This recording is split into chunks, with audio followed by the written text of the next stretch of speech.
It's the Mariners Youth Lockdown.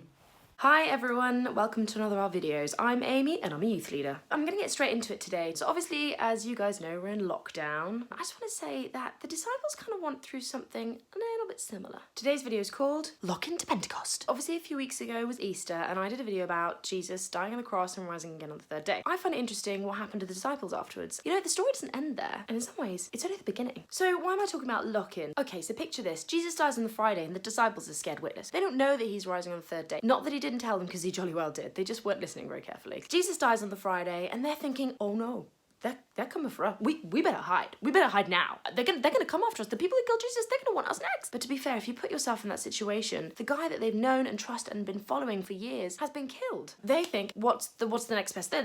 Let's hide ourselves away. Let's lock in. The disciples were going through three things that I think we can all relate to. First, they were scared. Second, they were locked in. Not that key, not that key. What the heck is this? Peter, have you locked the door yet? Don't make me come over there. I'm doing it as fast as I can. Because the disciples were Irish and English. And finally, they were scared for their life.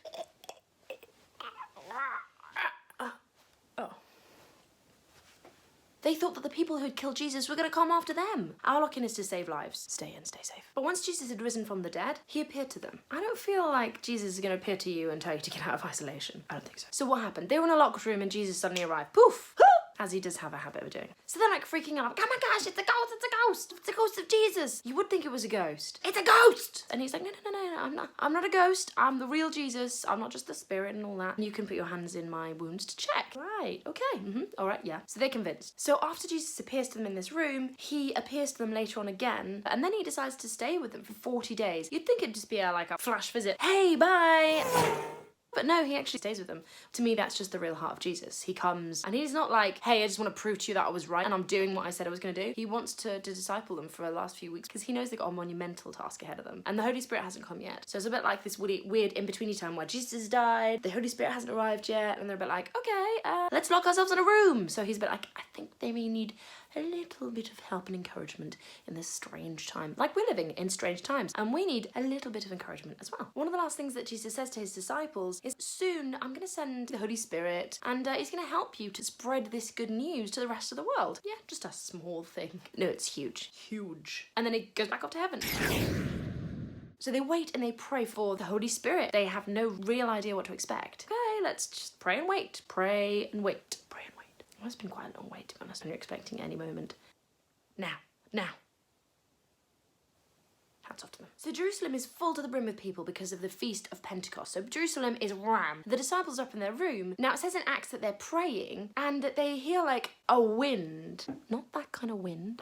And then it says that there were tongues of fire that appeared and separated and rested on them. Mum! Yes, darling. Mum, what does it mean when it talks about in Bible the disciples being on fire? Ah, you see, darling, it's talking about a metaphorical fire. You know, like, they're on fire. Being amazing. It's an expression. Isn't there a song about that? So, like, it meant that they were really awesome. That's it, darling. They were on fire. I do love that song. I am on fire. That one. Yes, that's what it means. The disciples were in their groove. Does that help? That's definitely the wrong lyrics. Now I have to admit, in my brain, there's this image of them all praying. You're on fire. No, you're on fire. No, you're on fire. No, you're on fire. Peter, you are on fire. It doesn't say that they scream and they run around. Now, in reality, this fire wasn't burning them. It says what seemed to be tongues of fire. So I think in their minds, they probably quite quickly realised, I think it might be from God. So this passage continues to say that the Holy Spirit fell upon the disciples. This is getting weird, Amy. They went out, the disciples started speaking in all these different languages. They weren't just made-up languages. They were languages that people who were in Jerusalem for the Feast of Pentecost spoke.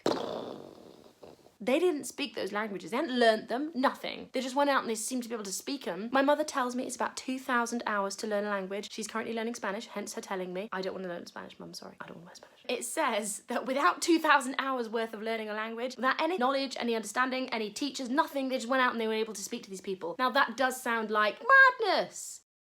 However, and this is when it becomes the supernatural realm, Jesus gives us gifts, and it's not from us. I'm not saying that they were able to speak those languages for the rest of their lives. It's not something that's explainable. People thought they were drunk. They were like, oh, they're all drunk. Come on, get out of here. You're drunk, you lot. They were like, we're not drunk. We've been filled with the Holy Spirit. And you're like, okay, so you drunk and now you think you're Holy Spirit. No drink. We didn't drink. There was no drink involved. You're serious. This moment in history here is where everything went...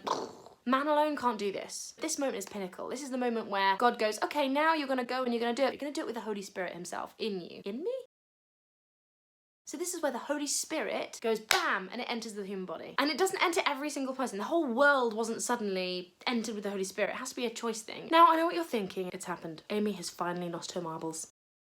And yes, maybe to a little degree I have in lockdown lost my marbles, but not about this, just about general stuff. And I mean, if you didn't know I was crazy already with these videos, I don't know what to say really. Now, the original Feast of Pentecost was celebrating the first wheat harvest. Now, look at this in perspective. So it happened on the same day as this festival, okay? It's like the first spiritual harvest, which I find amazing. That was the beginning of the movement that went global. That's why I know about God today. That's why everyone else knows about God. And even if you don't believe it, you've heard about him. There are many, many religions and cultures and things we've never even heard of. I've never even heard of. And they've just been forgotten in time, or even that they're so far removed from our culture now that I don't know much about it. It's not like this happened in Britain, so it's like, yes, but actually it happened here in Britain, so it's kind of normal that we know about it. It didn't happen here. It happened way away from here, and it's travelled over 2,000 years. And it started from this moment, because Jesus gave us then the tools to go out. When it is supernatural, and supernatural, I agree, it's freaky.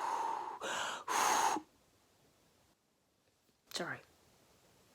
And I know not everyone believes in the supernatural. I certainly do. The gifts of the Spirit are very real. I almost feel like I know it's true because I've seen it. And if you haven't got him and you want him, ask for him. I know Pentecost isn't for a while, but I wanted to cover this now because it's a really important subject. And because actually this came from a place of lockdown. I wanted to show you that we can go from where we are here, lock-in, lockdown, to Pentecost. A place of lock-in, fear for our lives, to Pentecost. An amazing day with such power and a historical moment where you're like, wow, what a changed world because of it. Also, that personal experience with Jesus, with the Holy Spirit, that encounter that makes everything different, everything new, everything exciting. And that can come from this to this. Thanks for watching. And next week we'll talk about the gifts of the Spirit, which is following on from this. And yes, it'll probably all sound like madness, but it's so worth it. Okay guys, enjoy your weeks. Bye.